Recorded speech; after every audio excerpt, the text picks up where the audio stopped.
welcome to the Deep Dive. Today, we're looking at something, well, potentially uncomfortable. It's the science behind building what some call unreasonable confidence. Yeah, and achieving this thing called the first victory. Uncomfortable, why? Yeah. Because it kind of flips the script, doesn't it? It really does. We're usually taught confidence is something you earn, like a reward after you succeed. Right. You win, then you feel confident. But our sources argue, pretty strongly actually, that it's the other way around. Confidence isn't the prize. It's the entry ticket. It has to come first. Even when you don't feel like you've earned it yet. Especially then. And maybe the most, let's say, public example of this was Eli Manning back in 2011. Oh, yeah, I remember this. He was asked if he saw himself as being in the same league as Tom Brady. Exactly. And he just said, yes, straight up. And the media reaction was, well, it was intense. Intense is putting it mildly. People lost their minds. Because, look, Manning had just led the league in interceptions, 25 of them. Brady was, peak Brady. Rings, MVPs. So Manning saying, I'm his peer, sounded arrogant, delusional even. That was the narrative. But what Manning understood, and what truly elite performers get, is that you have to think that way if you're about to compete against the best or face your biggest challenge. And you walk in thinking, well, maybe I'm almost as good. You're done. You've already lost. That flicker of doubt, it invites hesitation, it brings in tension, mediocrity. That total conviction, even if it looks unreasonable from the outside, it's not ego, it's strategy. It's a necessary condition for playing at your absolute peak. Precisely. So that conviction, that deep down belief that you are good enough right now, that's the first victory. One purely in your head and heart. Right. And winning that gives you the best shot, maybe the only shot, at winning when things get really tough externally. So our mission today is to unpack that. How do top performers actually build this mental certainty? How do they protect it, like a mental bank account? Let's get into it. Okay, so first principles.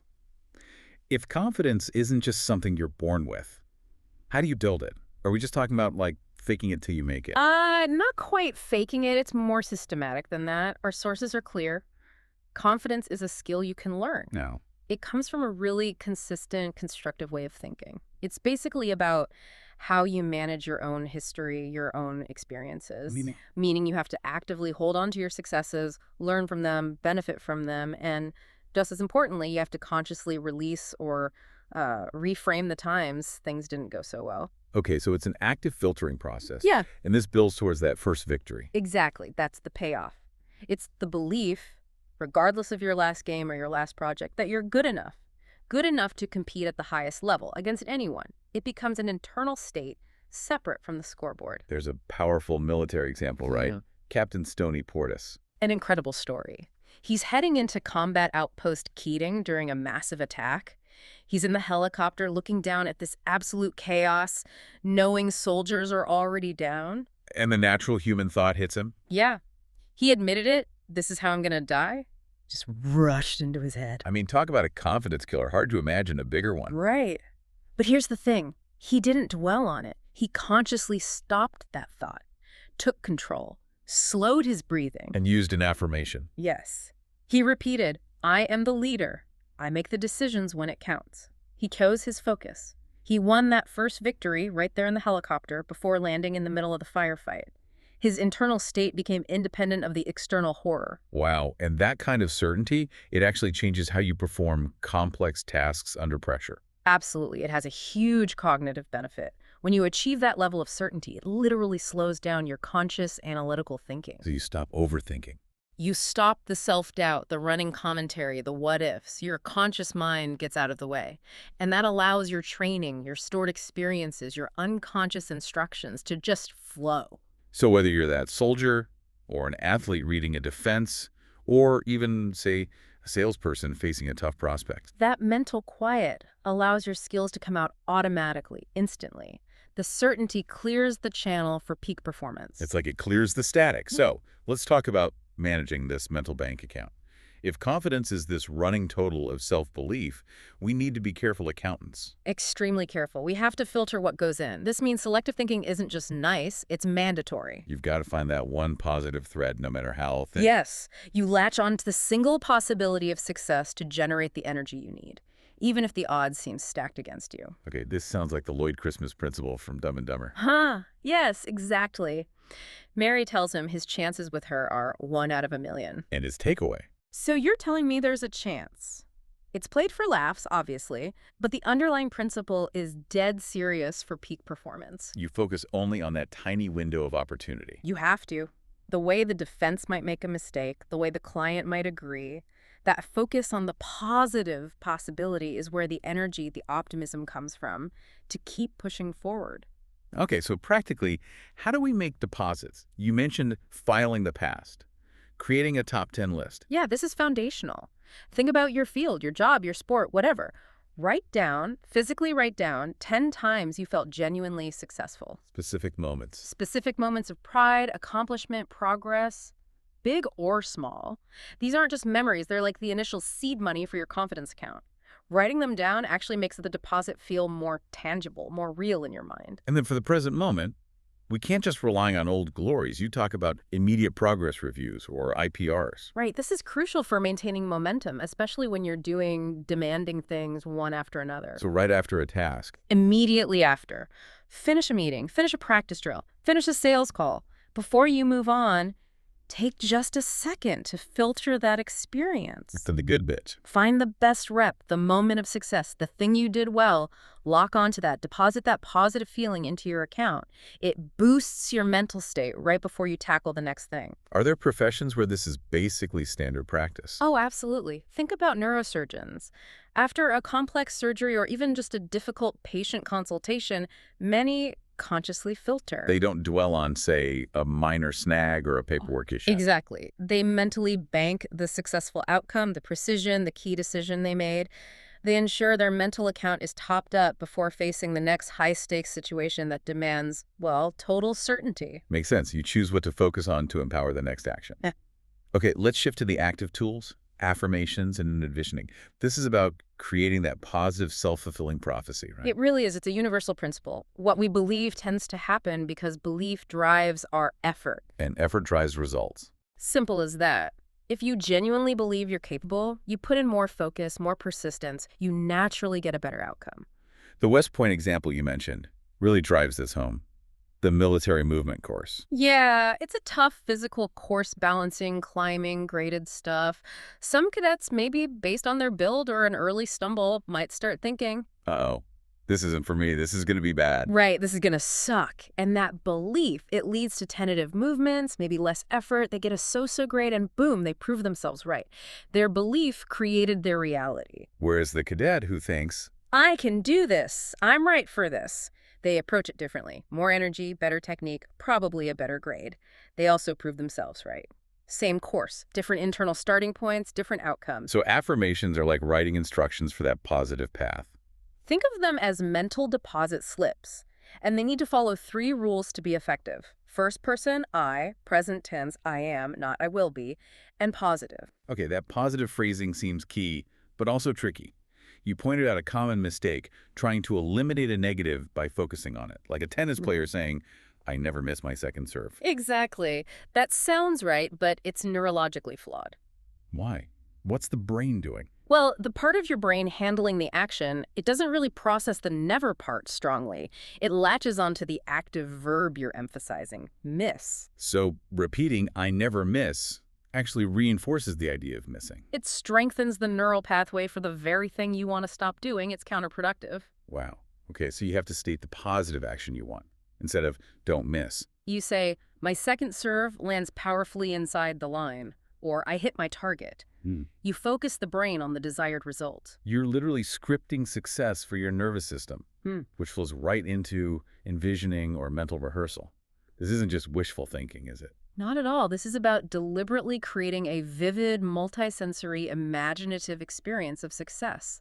You called it constructive delusion earlier. Yeah, that phrase stood out. Are we talking about, well, lying to ourselves? We're talking about manufacturing certainty when external proof might be lacking, because that certainty is often required to unlock top performance. You mentioned Lady Gaga. Right, her quote, I operate from a place of delusion. I want people to walk around delusional about how great they can be. And then to fight so hard for it every day that the lie becomes the truth. It sounds extreme, maybe a bit like motivational hype. But there's actual biology here. Envisioning isn't just fluff. Not at all. It's quite amazing, actually.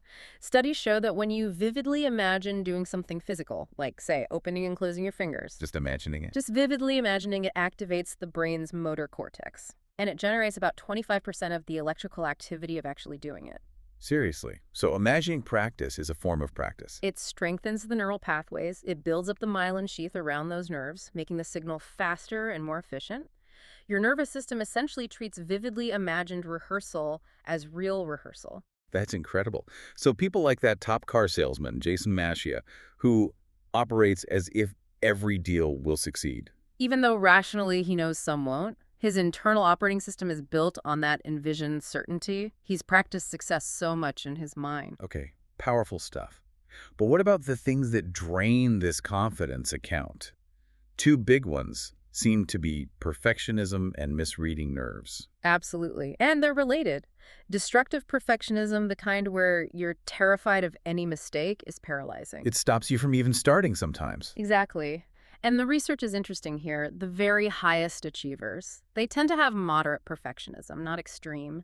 They strive for excellence, but they aren't crippled by the fear of falling short. So it's about functional perfectionism, like the example of Greg Louganis, the diver. Perfect example. He aimed for that perfect sweet spot on the diving board every single time. That was the goal. But he knew he wouldn't hit it every time. And his genius was in the acceptance of that imperfection. When he missed the spot, even slightly, he didn't waste a split second on regret or frustration midair. He just let go mentally and allowed his highly trained body to execute the dive anyway. Execution trumped perfection. Okay, and the other drain. Nerves. That racing heart, the butterflies, the shaky hands. We're taught that means danger, retreat. Yeah, we interpret those signals negatively, but biologically, they're the opposite of a stop sign. What are they then? That's your autonomic nervous system ticking in. It's flooding your body with resources. Think of it like high-octane fuel. Your body is gearing up, getting ready to perform something important, something demanding. It's ancient wiring. So the feeling isn't the problem. It's our interpretation of the feeling. Exactly. The goal isn't to eliminate the butterflies. It's to get them flying into formation, as they say. You need to change the story you tell yourself about those feelings. Instead of, oh no, I'm nervous, it should be. More like, okay, body's ready, let's go. This energy means I'm about to be at my best. You embrace it, accept it as fuel. Being nervous means I'm getting ready. Reframe the physical signals. Yeah. And finally, there's this beautifully irrational idea, the shooter's mentality. Ah, yes. It defies logic, but it works. Stuart Anderson, this basketball player. He had this two-part belief system. Yeah. If he missed, say, 4 or 5 shots in a row, he genuinely believed his odds on the next shot were now better than 50-50 because, he was due. Okay, gambler's fallacy, basically. Right. But the flip side. If he was hot, making everything, he believed he would continue to make everything. The streak would just keep going. So wait, misses make hits more likely? And hits also make hits more likely. Exactly. There's no room in that mindset for lingering doubt or statistical probability.